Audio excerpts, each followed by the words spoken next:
All right, I don't know, three people who watch this.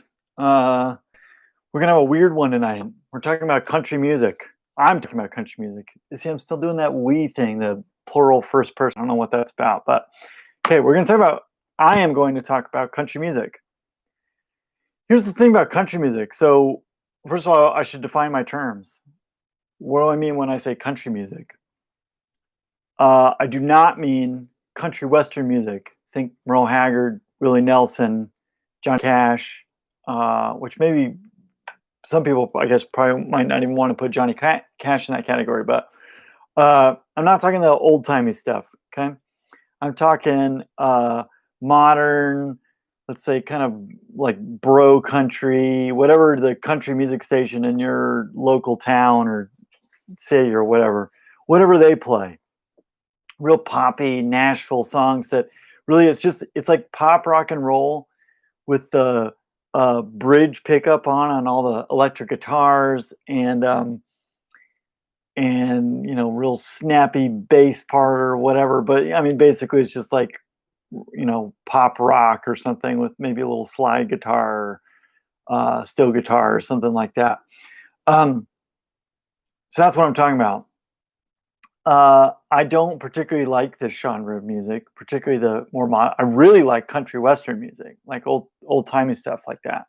Love it, like really really like it. But yeah, this new stuff, not my cup of tea, not my favorite.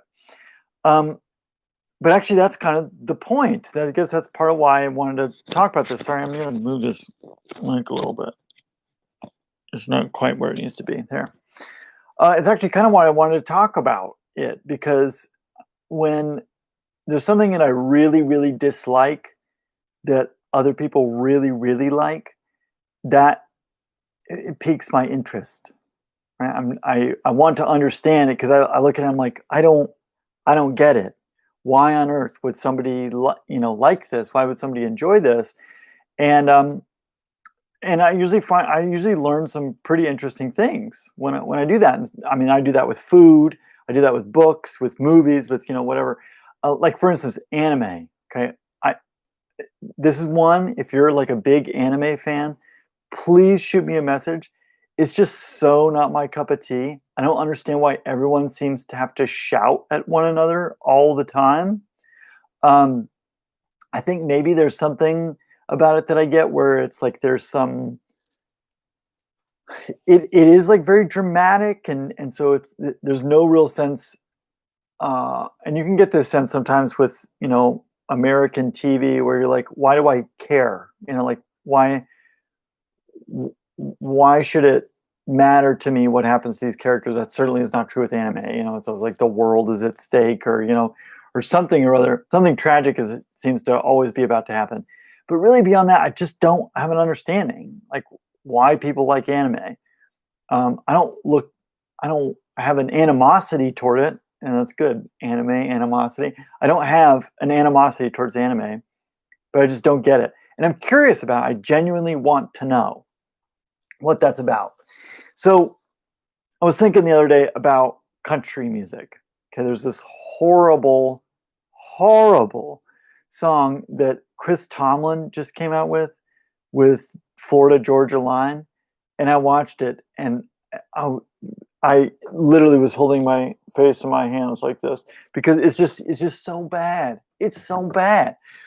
And I was thinking to myself, why do people like this so much? Why on earth do they like it? So I did a little thinking about it, and I think I came up with some answers that maybe are interesting. And uh, if for no other reason than I can get all these thoughts out and recorded for myself, for the next time that Florida Georgia Line and Chris Tomlin do a compilation song, not a compilation song, what do you call that? Oh, what the heck do you call that? Whatever. It's like they do a song together.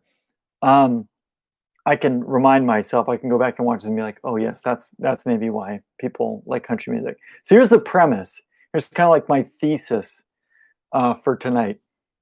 I think that people like country music because they're actually tapping in to really primal parts of what it means to be a human being that we have lost in modern society. And that that really interests me. I have this fascination with evolutionary psychology and evolutionary anthropology, and so I'm just very interested in how things are primal. Just as an example, okay, I was thinking about why it is that in so many countries all over the world we have this idea of a dragon as being this like big scary thing. That like why is that something that exists up in Scandinavia and also in China? Um, like it's really strange. I mean, it's just very, very strange.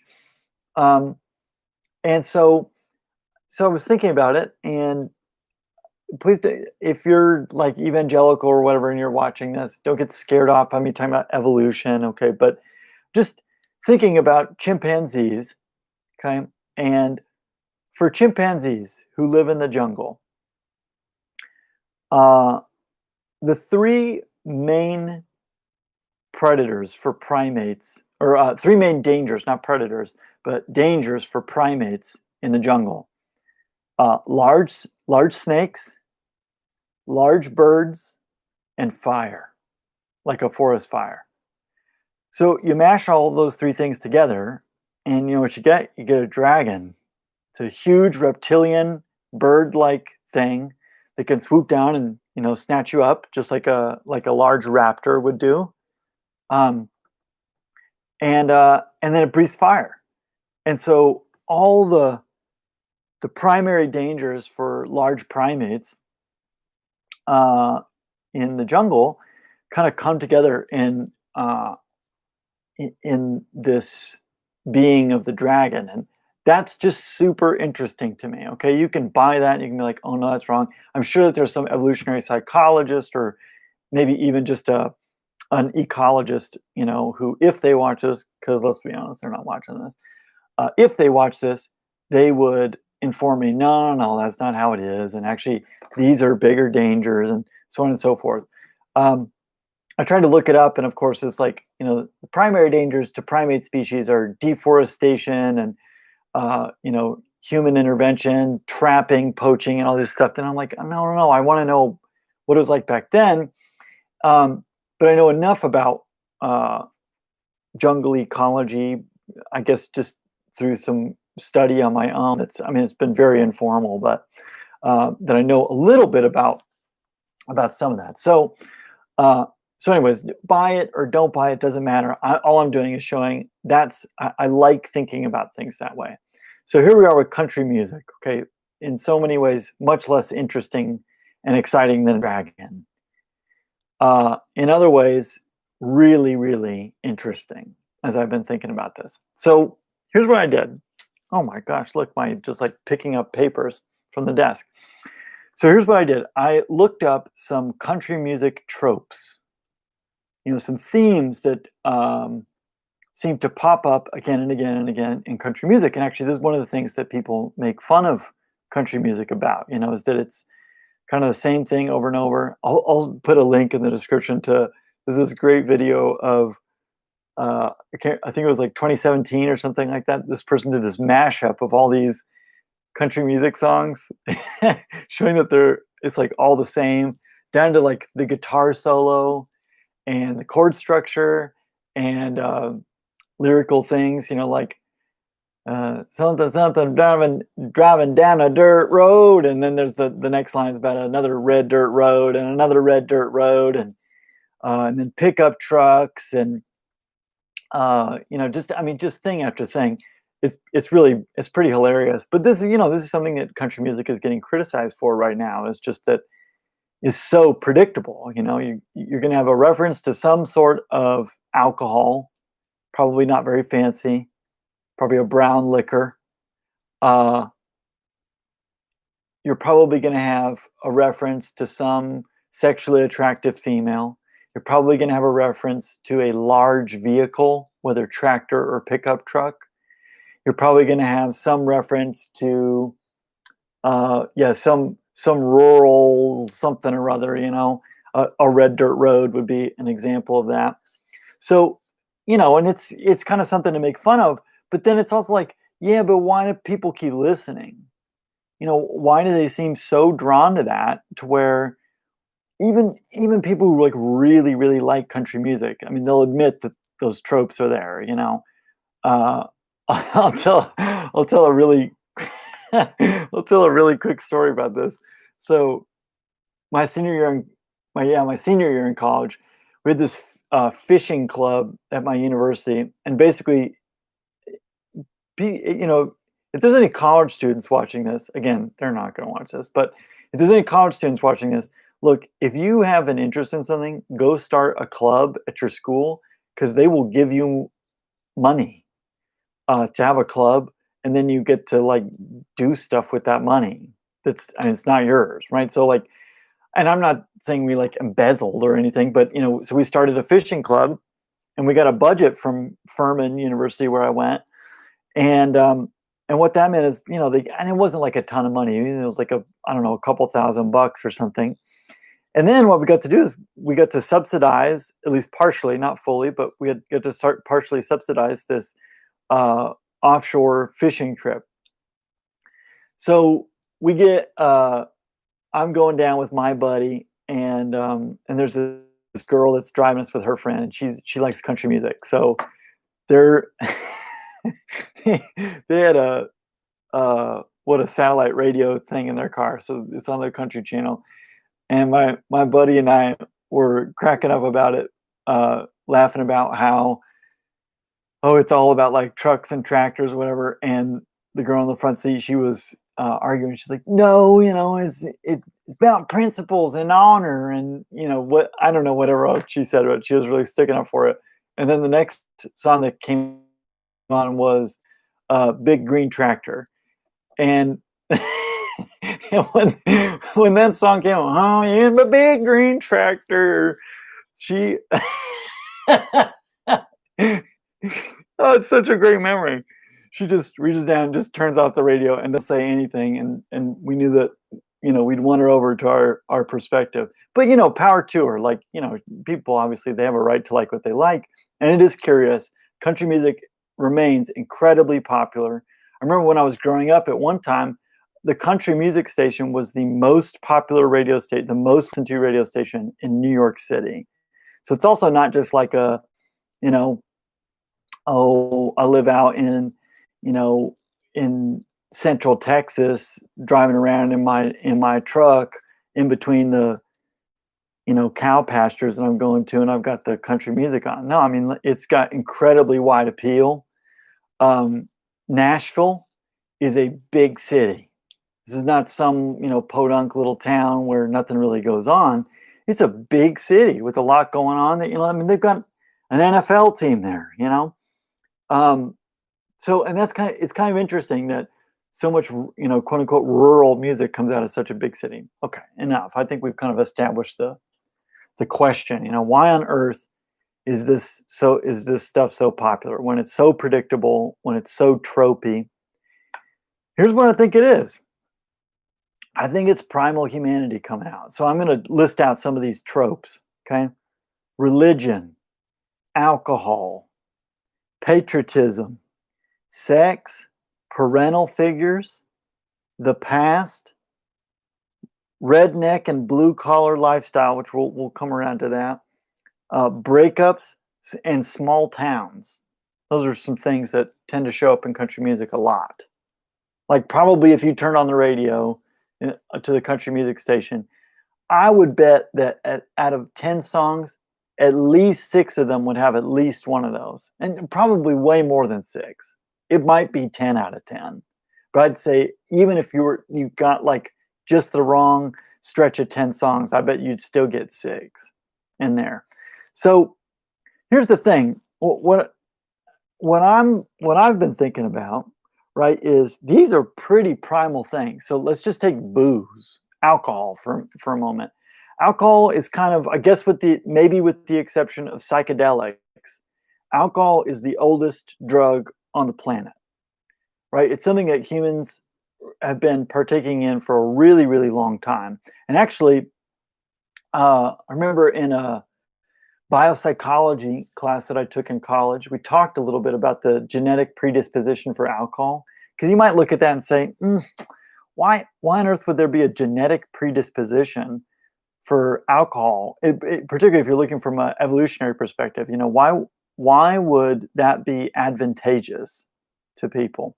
And there's a bunch of theories about that, but one of them is that ripe fruit has an incredibly high density of easily processed sugar. Like once, it's sugars, carbs that once you put them in our body, it's like jet fuel. It's really easy for our body to metabolize, whatever. But along with, when you get a fruit that's really, really ripe, one of the things that tends to happen also is that there's some fermentation, so you get a little bit of alcohol in the fruit. And so a taste for alcohol really is an incredibly primal thing. Of course, there's some chemical properties where it like helps us feel less afraid. It like kind of turns down the heat on our amygdala, which is this thing that's kind of like our fear and aggression center. Particularly like with anxiety. I mean, it just dumbs down a lot of our anxiety. It's an anxiolytic drug, but also it's something that long before we were kind of worried about numbing the pain of life or whatever. It may have even just helped to draw us to ripe fruit that was rich in energy, which is a wonderful. It's not a good thing now when you can get a day's worth of calories in the Twinkie that you get at the corner store or whatever. It's more like, in a really, really primal sense, alcohol is this thing that maybe if we got a little bit of a taste for it, we would also have a taste for particularly ripe fruit, and ripe fruit would be better to eat because it's got all of this high density of incredibly easily metabolized sugars that are big energy boost, and that would be when there weren't a lot of calories to go around. That'd be incredibly advantageous. So just that there's all this talk about alcohol. I think on top of that, there's also this, right, that alcohol is, we think about alcohol really as what it's doing is it's inhibiting our inhibitions. We could think of it that way, which is why it's so fun when you're like at a party or whatever and you've had a few and maybe you're a nervous person and you're pretty shy or whatever, but now you're just like, you're telling funny jokes, and maybe if you're a single guy, you're killing it with the ladies, and you have this kind of confidence and you don't feel afraid and you're not nervous and anything like that. So you're uninhibited. And one of the things that's interesting about that is that when when we are uninhibited, we engage in incredibly primal behavior. So you'll find people getting aggressive. You'll find people getting quite sexual when they've had a good bit to drink. And that is, those are incredibly primal behaviors, right? So you kind of strip back civility, and what it exposes are these very primal behaviors. And also, of course, this is, part of what comes out in country music. There's a lot of talk about sex in country music. It's interesting, that country music, I think at least for a time, had this reputation of being like the family values, music or whatever, because they'll drop Jesus, his name in there on occasion, and oh, God bless the broken road, that kind of stuff. But really, you listen to the country music station, is people getting drunk and having sex, and often with people that they're not married to. And so this is like not family values music. It is very primal music. It's super primal music. And we just this is the same genre that gave us Save a Horse, Ride a Cowboy. I mean, this is it's just also hunting and fishing. I forgot to mention that as one of the tropes. Hunting and fishing pops up all the time. Incredibly primal behaviors. I mean, this is how human beings got their food for a long time. And then maybe not if through hunting and fishing, What would be the other thing? Agriculture. And what's always getting mentioned? Out on Pappy's farm. It's farming, ranching, hunting, fishing. All unbelievably primal human behaviors. Um, Parental figures. It's interesting, as we've kind of, and I'm not making some like, I don't know, Ronald Reagan-y or focus on the family commentary on the breakdown of the American family. But if you just look at statistics, okay, like it's indisputable that we've got a breakdown of, let's say, the traditional family, okay, two-parent homes, uh, parents who stay together for the duration of their marriage, stuff like that. So it's interesting, right, that not to say that primal human behavior always fleshes itself out in serial monogamy, or not serial monogamy, long-term monogamy. I don't mean to suggest that, but by and large, that was the case. Is that there was, and of course that it's not to put that on a pedestal either, or to say that all the iterations of long-term monogamy were all wonderful and non-oppressive. Of course, it's like sometimes what monogamy meant is your village got raided by the other village, and some dude took you for his own and you were his for the rest of your life. So I'm not trying to fetishize that by any means, but there is something, again, pretty primal about it. And so to have mother and father figures, daddy told us when we were young, it's a mama's cooking, it's going to be something like that, pappy, mama, whatever. Oh, I inherited daddy's boots or whatever. I mean, it's, just all kinds of stuff. I'm making this stuff up. These aren't actual songs, but I don't know, maybe they are. I mean, and that's kind of what's funny about country. These really could be songs. Yeah, there's something interesting about that, right? Is that just as we're losing this strong sense of connection to parental figures, I mean, I'm talking society-wide, we are grasping for attachment figures through narrative, and country music provides it, and it provides it in spades. And if you think about a lot of the other genres of music, okay, let's take like rock music, highly individualistic, right? It's these are my feelings, I mean, that kind of stuff. It's very individualistic, and often parent figures, if they show up, they're like, yeah, those are the people who are keeping us down, spoiling our fun. We'll have fun till her daddy takes the T-bird away, right? So the parental figures spoil things. Hip hop is by and large a parentless genre, and gosh, like, I'm not a hip hop expert by any means. There are exceptions to every rule, but by and large, if you're listening to hip hop, you're not hearing about parents, not hearing about mom and dad. And again, if they're mentioned, they're not mentioned in positive ways. Perhaps a bit more mothers. There might be some positive references towards mothers. Dads in particular, definitely not. And yet country music serves up mom and dad as these, they're to be venerated, they're honorable, they're lovable, not always perfect. On occasion, you'll get a daddy was a drinker, something like that. Some like, Tracy Chapman fast car vibe to it or something. But for the most part, you're getting positive mother and father figures, which you just got to acknowledge, A, is a very primal thing, and B, something that our culture doesn't have a lot of.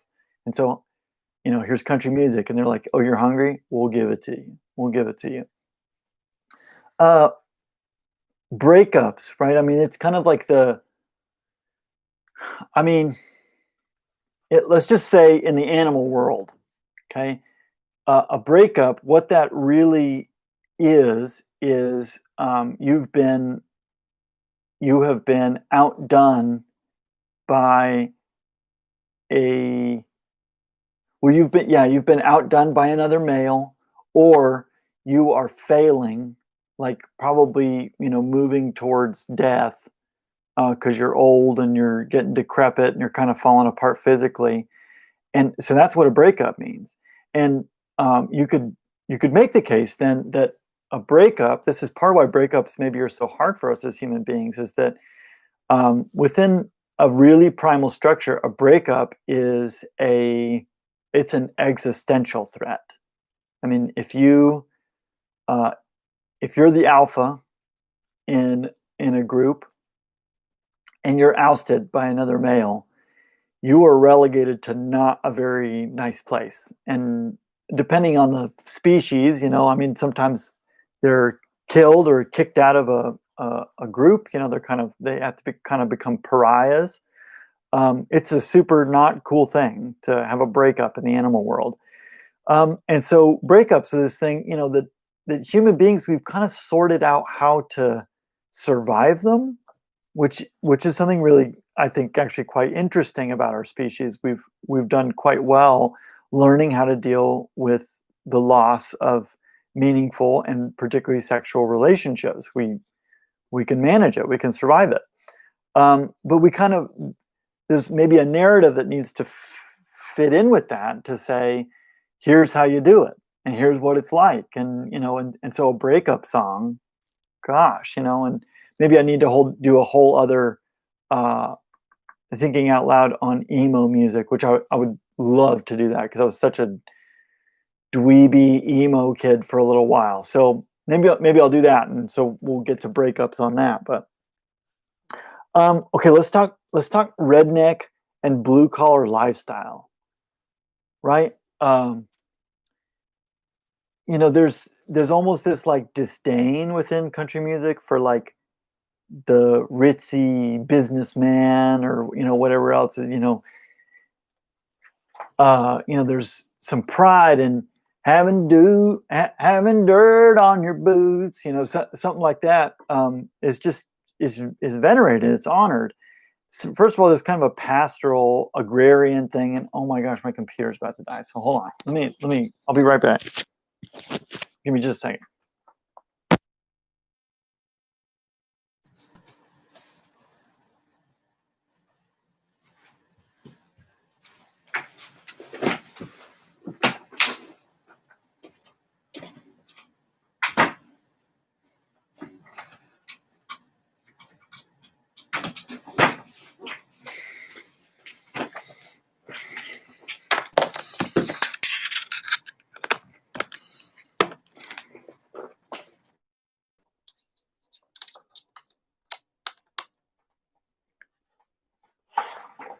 Wow, that's a little embarrassing. That's well,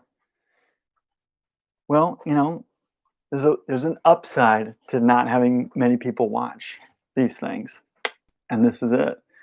Can't be too embarrassed. There's not that many people.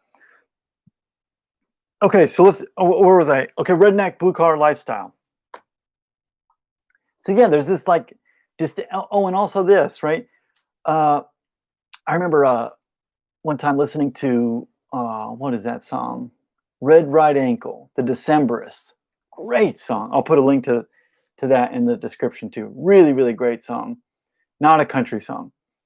Kind of singer-songwritery, folk, yeah, folk, I'd say, folk rock, maybe. Really good song. And there's this line, some they crawl their way into your heart to rend your ventricles apart. And I was thinking about that the other day, and I was like, okay, so first of all, the word rend is in there, and then the word ventricles is in there. This is not a country music thing, okay? The most common word I looked this up, the most common word in country music songs, when you take out the ands and thes, I kid you not, it is got. Got. Yeah, so girl, you got it. It's always little. It's got. It's just very, very accessible language, and don't hear me say stupid. It's not like dumb. or anything like that, but it's incredibly, let's say it's vernacular, to use a very non-vernacular word. It's vernacular. It's the common tongue.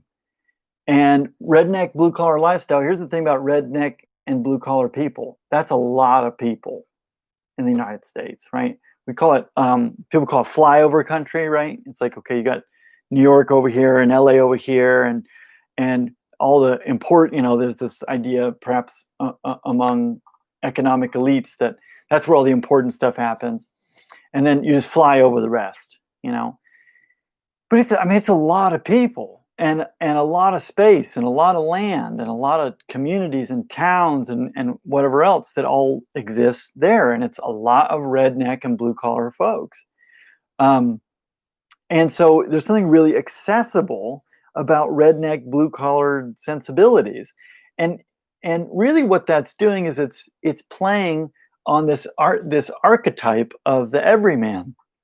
And the everyman is an archetype that when we inject an everyman into something, it gives us a sense of connection and belonging to other people. Jason Bateman has said about himself, the actor, he's said about himself that he recognized a few years into his career that he just has this everyman vibe to him. He's never going to be like he's never going to be like a Tom Cruise action star. He's not going to be that like sleek kind of method actor type like Ryan Gosling or like a Marlon Brando. He's just not going to be. He's not going to do that stuff, right? But he is that guy. He's like you look at him and you're like, oh yeah, that he's kind of like my dad, or he's kind of like me, or he's fairly nondescript, and it just works.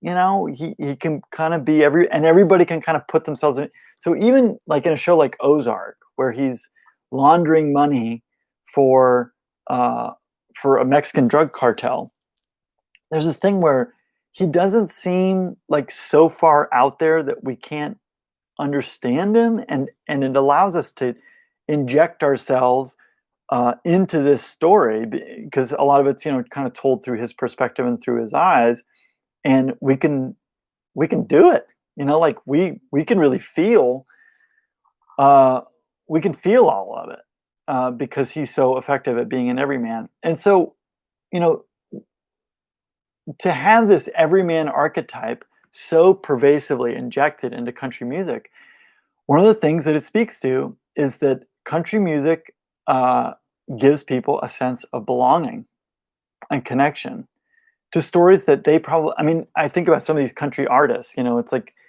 they're singing about red dirt roads and, getting horseback with paw and whatever. But it's like they drive a Prius and have a loft in downtown Nashville. Like I mean, these are not agrarian people by any stretch of the imagination. They're just not.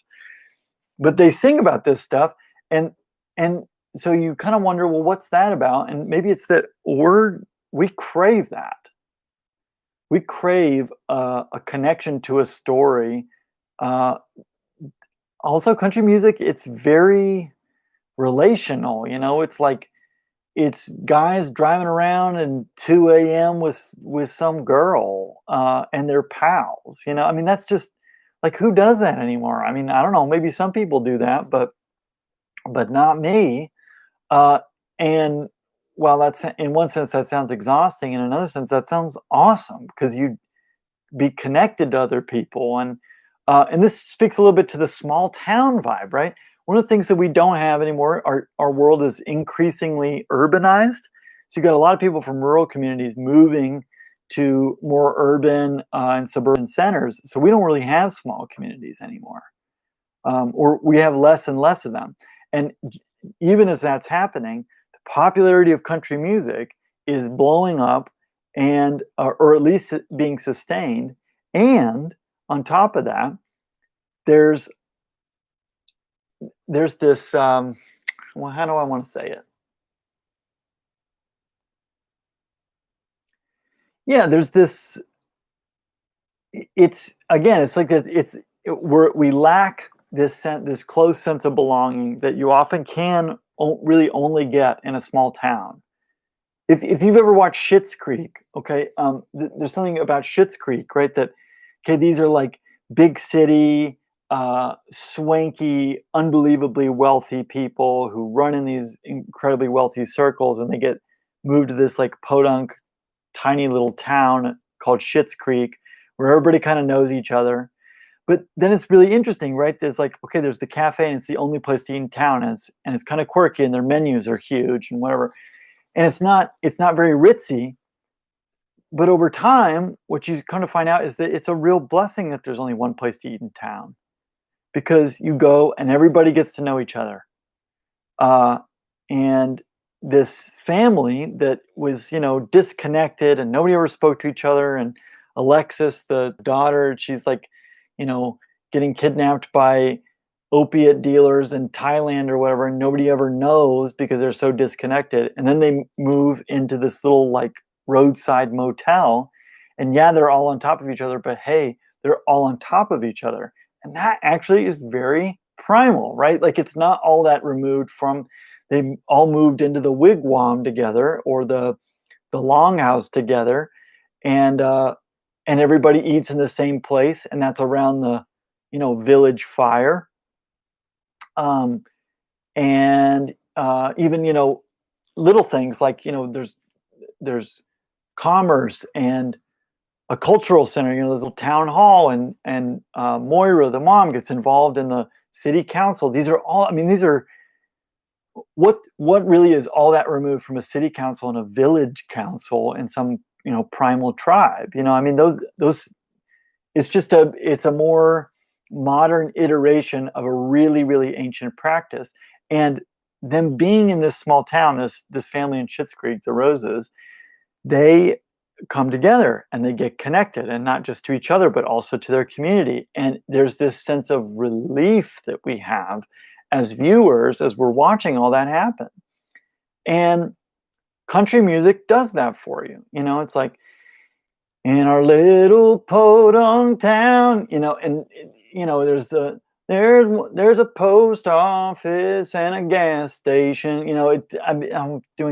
I'm making terrible country music, but come on, like that's what it is, right? It's a picture of a really small town where people know each other, they help each other out. That's so primal. Human beings for a very, very long time stuck in groups of about 50 to 100. That's the vast majority of human history is that.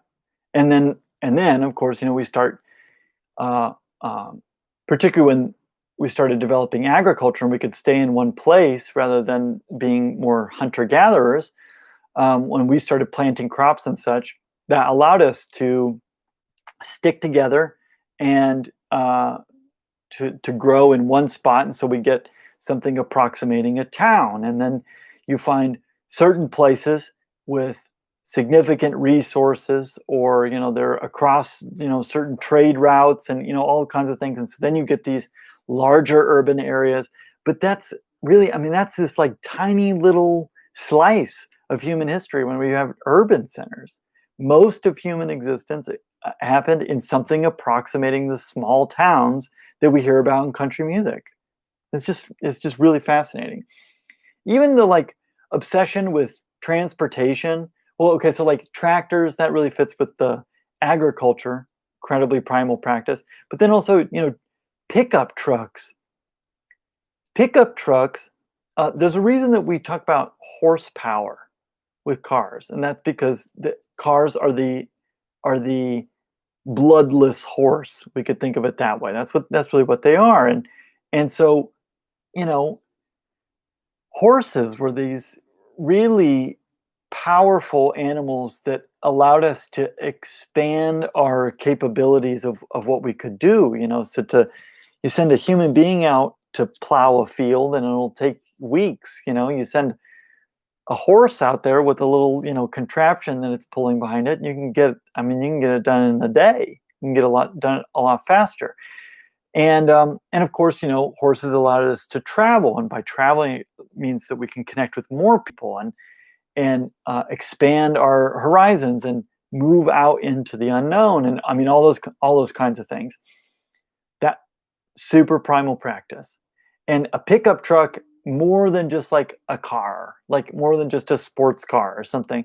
A pickup, it can do all of it, right? It can drive fast, and it can get us where, it can go on the highway and get us a really long way, but it can also do those kind of more workhorsey types of things that, you're not going to take your Ferrari out there in the field, um, to dig up a stump. You're just not doing that. So something pretty primal even about a pickup truck. That's just, I don't know, it's pretty interesting. Um, just to riff on that, and then I'm going to kind of try and wrap this up. Patriotism. Patriotism, how might I define patriotism? It is a willingness to honor and see as virtuous a fictional community.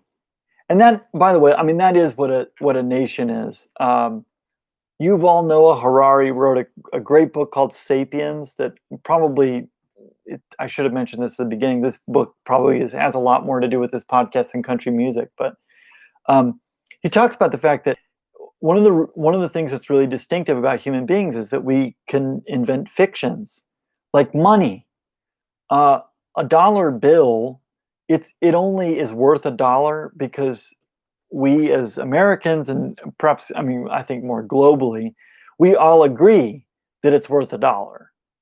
But it's just that's a fiction, and it's a fiction that we decide to buy into altogether, but it's just a fiction. What is America? I mean, at first we were just like these like colonies on the East Coast or whatever, and then, well, then it got a little bigger, and then it got a little bigger, and then, Texas has been like 6 different things. It's like Spain and Mexico and France, and just, and then its own country, and then the United States. I mean, it's just been all kinds of stuff. Finally, we get out. Hawaii, I think, finally became a part of the United States in the 1920s. I think Hawaii and Alaska finally got added on, and stopped being territories, but were states. So, like, what do we even mean when we say the United States? It's a fiction that we all buy into, and by a fiction, I don't mean to say that it's not real. It's very real, but it's only real because we all buy into the fiction. And when we talk about patriotism, what that is, right, is that, well, if you say, well, I'm a patriot, what that means is, well, I'm willing to honor and sacrifice this fictional community that we've put together, that is my nation, or my country. And that's primal. That's, like, at the end of the day, if you're some, primitive tribe over here, and then there's a mountain and there's another primitive tribe over here, like, if you look at these 2 tribes, there's probably like not all that much that's different about them. People, they're kind of doing the same things. They probably get up in the morning and go look for food, and then they all eat together, and they look for some water, and they drink, and then they, play or talk or whatever and communicate. But they're not doing things that are like wildly different from one another.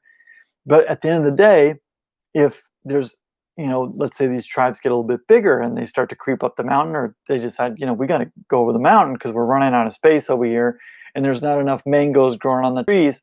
So we got to go over there and look for more mangoes. At some point, what it meant to be a patriot in that time is that, well, you were going to defend your tribe against that other tribe. And, and maybe that was violent, but maybe it was more peaceful. We'll figure out how to trade, or we'll make a deal. But there's a sense that, no, but I belong to this group over here. And that's, we're a group species. We're human beings do not flourish in isolation. We don't survive very well. We're really not very strong. We're really awkward. We don't have any hair on us to keep us warm. We don't have venom. We don't have sharp teeth. Can't climb trees very well. We can't swim very well. We don't do very much well at all, except cooperate with other people that we have a sense of belonging with. And so a sense of patriotism that binds us together. And it's interesting that in a time, it's maybe even interesting to talk about this in an election season when there's just so much conflict and so much division and a lack of civility and us versus them mentalities.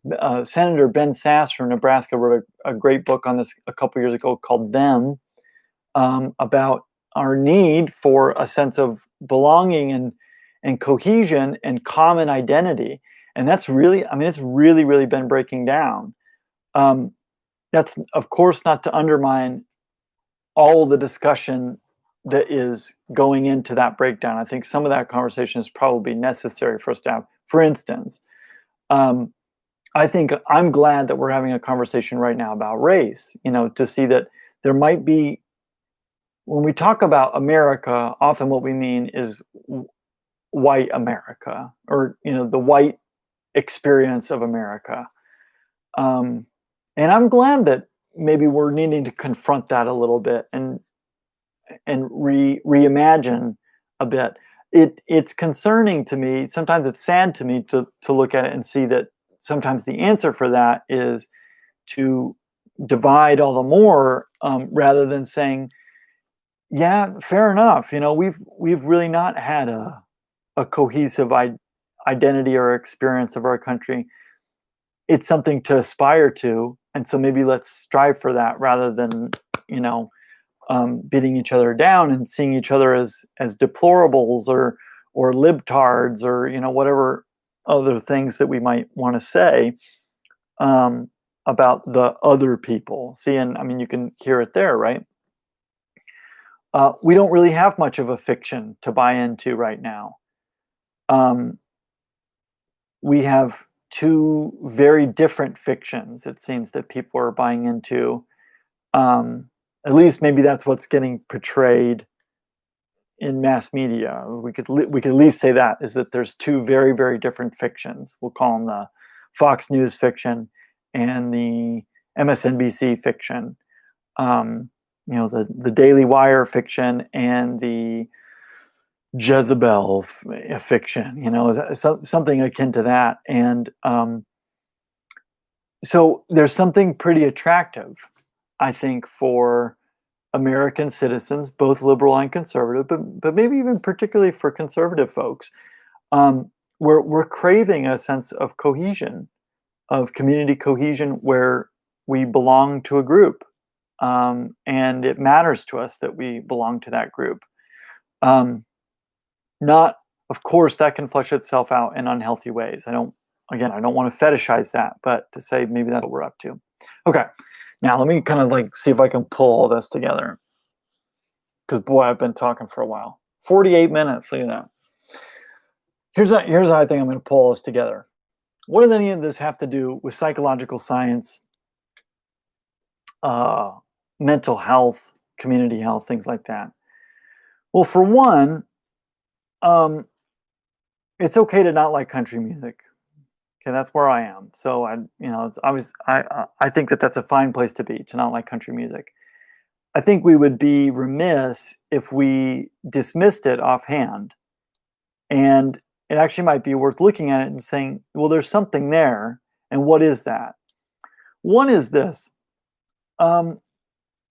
Religion is a big part of it. And we could say, that is a picture of the transcendent, the thing that's bigger than us, that surpasses us, that will remain around when we're gone.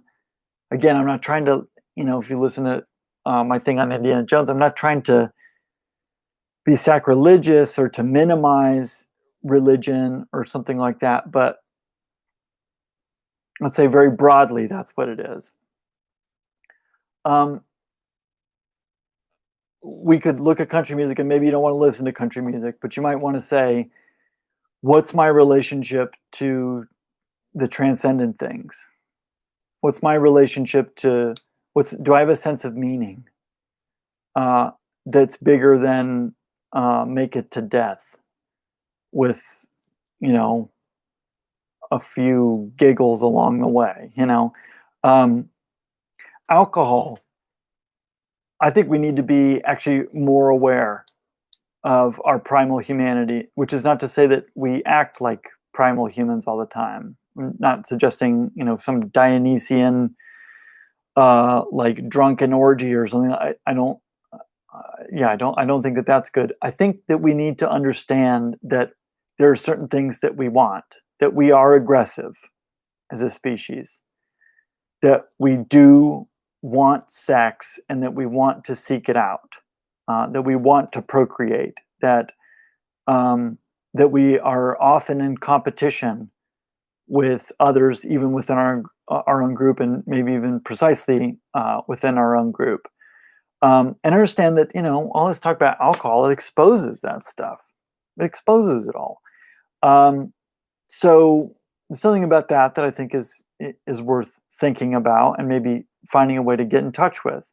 You don't have to describe all the evolutionary anthropology stuff that maybe I do, but to think about, what does it mean to be a primal human being, like at our essence, not a modern human being, like on a DNA level, whether our DNA is 6,000 years old or hundreds of thousands of years old as a species.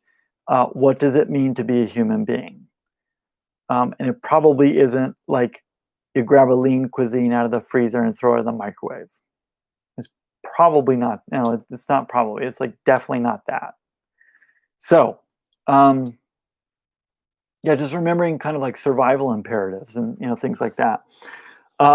Do we have a sense of community and connection to people around us? And that's kind of hitting on the everyman, small town, patriotism stuff. Maybe we need to join a chamber of commerce or join a bowling league or play basketball with some people. That's what I do. I play basketball with some people who are not in a lot of my other circles, and I don't work with them or anything like that. Yeah, I mean, parental figures. What's our relationship, not just to parents, but to elders? That might be a way of thinking of it. But then maybe for those who are elders, how do we relate to the people who are younger than us? And are we actually facilitating relationships that satisfy the archetypal dynamic between parents and children? Are we caring and protecting, or are we kind of like, maybe not doing that, maybe being exploitative? Which I'll just tell you that's something that shows up a lot for, let's say, young adults. They're regularly exploited by people who are older than them. They say, "Oh, look, here's some fresh blood. They've got energy. I could do something with that." And they put them to work and they pay them like crap and they don't treat them very well. And they don't really bring them along because you don't want to bring them along too fast or they might outpace you. And so there's this kind of competitive squashing of people. And then, of course, from the other side, young people tend to have quite a bit of disdain for their elders. And maybe we need to rediscover how to honor those who have come before with criticism. Sure, like let's sort out what the people who have come before us have done wrong. But maybe rather than shaming them, we just sort out what we're going to do differently and move on with ourselves, rather than having this adversarial relationship with them. So, all these little tropes: religion, booze, patriotism, sex, parental figures, the past, redneck and blue collar lifestyle, like that everyman relatability, small towns, breakups, all this stuff. It's primal. It speaks to some things that we crave. And honestly, maybe what we could do is, I don't know, start putting some of those things together, and then we wouldn't crave all that with country music. And I don't know, maybe country music wouldn't go away, but it would, maybe we could move past the tropes because something else would sell, other than, Daddy was driving down a dirt road. She was wearing Daisy Dukes over blue jeans. I mean, stupid crap like that. But it's what sells. It's what sells. And the reason it sells is because it's primal, It's hitting primal things about it's hitting primal things in modern people that when those little strings get plucked, we say, yes, I want more of that. Yes, I want more of that. Yes, I want more of that. Um, and so it's big business, and that's how Nashville works. You write what sells. You don't write good songs. You write lucrative songs. That's what you do. And maybe they're good too, you know, but you're definitely writing lucrative songs. And so maybe if we start to put some of these things together for ourselves, a relationship with the transcendent, a sense of who we are as primal human beings, connection to other people. Yeah, I mean, a common fiction to buy into as a community. Some kind of relation to the people who are younger than older, you know, intergenerational dynamics. Maybe this stuff wouldn't sell so well, and we can actually get something new in country music other than these stupid tropes, which, and I guess I'm saying they're not stupid. The tropes aren't stupid. It's just, it is kind of tired. Anyways, check out those links. What did I mention? I mentioned the country music mashup and the Decemberist song. So I'll put those in there. But okay, I sincerely hope this is the only episode in which I sing. I'm definitely not singing during the emo episode if I ever do that. Definitely not. Signing off. Have a good night.